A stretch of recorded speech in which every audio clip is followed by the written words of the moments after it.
A very good morning to all of you 10th class. Welcome to your social science class students हम economics का अध्याय 2 पढ़ रहे हैं, भारतीय अर्थव्यवस्था के क्षेत्रक। इसका भाग 1 आपने पढ़ लिया है, भाग 2 आपको पढ़ना है। भाग 1 में आपने भारतीय अर्थव्यवस्था के क्षेत्रक, प्राथमिक, द्वितीयक और तृतीयक क्षेत्रकों के बारे में पढ़ा। सकल घरेलू उत्पाद यानी जीडीपी के बारे में पढ़ा। आपने उत्पादन में तृतीयक क्षेत्र के बढ़ते महत्व पर भी चर्चा की और बेरोजगारी क्या होती है उस पर भी बात की। आइए स्टूडेंट्स, आज हम पढ़ेंगे कि भारतीय अर्थव्यवस्था के अन्य क्षेत्रकों में कौन कौन से हैं और रोजगार के सृजन के कौन कौन से अवसर भारत में उपलब्ध हैं। तो आइए सबसे पहले हम रोजगार के सृजन की बात करते हैं। स्टूडेंट्स, नीति आयोग के नवीन अध्ययन के अनुसार वर्तमान में अकेले शिक्षा के क्षेत्र में 20 लाख रोजगारों का सृजन किया जा सकता है। इसी प्रकार स्वास्थ्य के क्षेत्र में भी रोजगार के लाखों अवसर उपलब्ध हैं। पर्यटन के क्षेत्र में यदि सुधार किया जाए तो यहाँ 35 लाख से अधिक लोगों के लिए रोजगार के अवसर उत्पन्न किए जा सकते हैं। जैसे कि हम लोगों ने पिछले वीडियो में पढ़ा था स्टूडेंट्स, आपको याद होगा कि प्राथमिक, द्वितीयक और तृतीयक क्षेत्र में किसका कितना योगदान है रोजगार के क्षेत्र में। तो आपने पढ़ा था कि प्राथमिक क्षेत्र में सबसे ज़्यादा रोजगार लोगों को मिला हुआ है। तो हमारे पास नवीन अवसर उपलब्ध हैं रोजगार के लिए, लेकिन अभी तक उसमें उन अवसरों को हमने पूरा उपयोग नहीं किया है। केंद्र सरकार ने भारत के लगभग 625 जिलों में काम का अधिकार लागू करने के लिए कानून बनाया है। इसे महात्मा गांधी राष्ट्रीय ग्रामीण रोजगार गारंटी अधिनियम 2005 कहते हैं। इसके अंतर्गत उन सभी लोगों को जो काम करने में सक्षम हैं और जिन्हें काम की ज़रूरत है, उनको सरकार द्वारा ग्रामीण क्षेत्रों में वर्ष में लगभग 100 दिन के रोजगार की गारंटी दी गई है। यदि सरकार रोजगार उपलब्ध कराने में असफल रहती है तो वो लोगों को बेरोजगारी भत्ता देगी। तो इस प्रकार स्टूडेंट्स आप देख सकते हैं कि रोजगार का एक गारंटी सरकार की ओर से दिया जा रहा है और रोजगार के विभिन्न क्षेत्रों में, विभिन्न सेक्टर्स में रोजगार के बहुत सारे अवसर उपलब्ध हैं। उन अवसरों का आवश्यकता है, उन अवसरों का उपयोग करने की। आइए रोजगार के जो भारतीय अर्थव्यवस्था के अन्य क्षेत्र हैं उन पर भी प्रकाश डालते हैं। सबसे पहले है संगठित और असंगठित क्षेत्रक। संगठित क्षेत्रक में वे उद्यम आते हैं जहां रोजगार की अवधि नियमित होती है, इसलिए इस क्षेत्र में लोगों के पास सुनिश्चित काम होता है। यह क्षेत्र सरकार द्वारा पंजीकृत होते हैं और उन्हें सरकारी नियमों एवं विनियमों का अनुपालन करना आवश्यक होता है। यानी ये जो क्षेत्र है संगठित क्षेत्र, वो सरकारी नियमों के अनुसार कार्य करता है। इसमें स्वतः काम करने वाले लोग भी होते हैं, यानी सेल्फ एम्प्लॉयड लोग होते हैं जो सरकार के समक्ष अपने को पंजीकृत कराते हैं और सरकारी नियमों का अनुपालन करते हैं। यानी जो सेल्फ एम्प्लॉयड यानी अपने बिजनेस वाले लोग भी होते हैं, वो भी सरकारी नियमों के अनुसार ही कार्य करते हैं।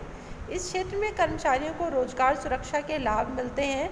उनका कार्य एक निश्चित अवधि का होता है। इसके अतिरिक्त कार्य करने पर अतिरिक्त वेतन व दूसरे लाभ प्राप्त होते हैं, जैसे सवेतन छुट्टी, भविष्य निधि, सेवा अनुदान, चिकित्सीय लाभ आदि। इसी में जो दूसरा क्षेत्रक है वह है असंगठित क्षेत्रक। यह क्षेत्रक छोटी छोटी बिखरी इकाइयों जो अधिकांशतः सरकारी नियंत्रण से बाहर होती हैं उनसे निर्मित होता है। इसमें रोजगार नियमित नहीं होते। यहाँ सवेतन छुट्टी, चिकित्सीय अवकाश, भविष्य निधि आदि प्रावधान नहीं है, अर्थात यहाँ पर रोजगार सुरक्षित नहीं है, जैसा कि आपने संगठित क्षेत्र में देखा था। किसी मौसम में काम होता है तो किसी मौसम में लोगों को काम से हटा दिया जाता है, जिसे हम मौसमी बेरोजगारी कहते हैं। इस क्षेत्र में काफ़ी संख्या में लोग अपने छोटे छोटे कार्यों जैसे सड़कों पर विक्रय, मरम्मत आदि कार्य में स्वतः नियोजित होते हैं। अगर गहन विश्लेषण करें तो यह निष्कर्ष निकलता है कि संगठित क्षेत्र में रोजगार की धीमी वृद्धि के कारण अधिकतर लोग क्षमता व योग्यता होते हुए भी जीविकोपार्जन हेतु असंगठित क्षेत्र का रुख कर रहे हैं। कहने का तात्पर्य यह है स्टूडेंट्स कि पढ़े लिखे लोग भी जिनके पास क्षमता है संगठित क्षेत्र में काम करने की, उन्हें काम ना मिलने की वजह से वो भी अपना कोई छोटा मोटा काम या बिजनेस शुरू करके असंगठित क्षेत्र का हिस्सा बन रहे हैं। ग्रामीण क्षेत्रों में असंगठित क्षेत्र के अंतर्गत भूमिहीन कृषि श्रमिक, छोटे और सीमांत किसान, बुनकर, लोहार, कुम्हार, बढ़ई, सुनार आदि आते हैं। शहरी क्षेत्र में लघु उद्योगों के श्रमिक, बोझा ढोने वाले, कबाड़ उठाने वाले, रिक्शा चालक, सड़क पर विक्रय करने वाले आदि सम्मिलित हैं। इन सभी को सरकार की ओर से संरक्षण दिए जाने की आवश्यकता है, तभी देश का सामाजिक व आर्थिक विकास संभव होगा। यानी जो भी है, चाहे संगठित क्षेत्र है चाहे असंगठित क्षेत्र है, जो दोनों मिलकर देश के विकास में बहुत ही महत्वपूर्ण भूमिका निभाते हैं। तो असंगठित क्षेत्र में जो अनियमितताएं हैं उन सबको अगर हम सरकार उन सबका सही रूप से समर्थन दे, उन्हें प्रोत्साहन दे, तो ये क्षेत्र भी देश के विकास में महत्वपूर्ण भूमिका निभा सकते हैं। सार्वजनिक व निजी क्षेत्र हमारे अर्थव्यवस्था के बहुत ही महत्वपूर्ण क्षेत्रक हैं। स्वामित्व के आधार पर अर्थव्यवस्था दो क्षेत्रक निर्धारित किए गए हैं। पहला है सार्वजनिक क्षेत्रक। सार्वजनिक क्षेत्रक में अधिकांश परिसंपत्तियों पर सरकार का स्वामित्व होता है और सरकार ही सभी सेवाएं भी उपलब्ध कराती है। सार्वजनिक क्षेत्र का ध्येय लाभ कमाना नहीं अपितु जन कल्याण होता है। सरकारी सेवाओं पर किए गए व्यय की भरपाई करों या अन्य माध्यमों से सरकार करती है, उदाहरण के तौर पर रेलवे व डाकतार। निजी क्षेत्र में परिसंपत्तियों का स्वामित्व और सेवाओं के वितरण की जिम्मेदारी एकल व्यक्ति या निजी कंपनी के हाथों में होती है, उदाहरण Tata iron and steel company, Reliance industries आदि निजी स्वामित्व वाली कंपनियां हैं।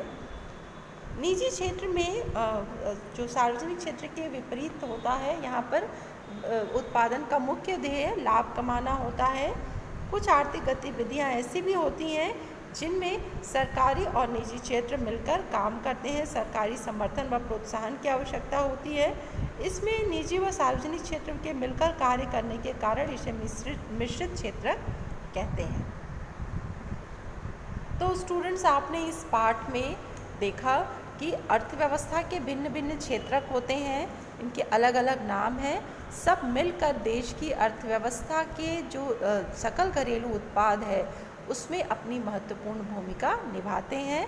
पहले भाग में आपने प्राथमिक, द्वितीयक, तृतीयक क्षेत्रकों के बारे में पढ़ा था और सकल घरेलू उत्पाद में उनकी क्या भूमिका है उसके बारे में पढ़ा था। भाग 2 में आपने भारत में रोजगार के कौन कौन से अवसर उपलब्ध हैं और संगठित असंगठित क्षेत्रक में क्या अंतर है और निजी और सार्वजनिक क्षेत्रक में क्या अंतर है, इसके बारे में डिटेल अध्ययन किया। इसके साथ ही स्टूडेंट्स, आपका ये चैप्टर समाप्त होता है। चैप्टर से रिलेटेड क्वेश्चन आंसर्स मैं आपको सेंड कर दूंगी। आज के लिए इतना ही students. Thank you so much.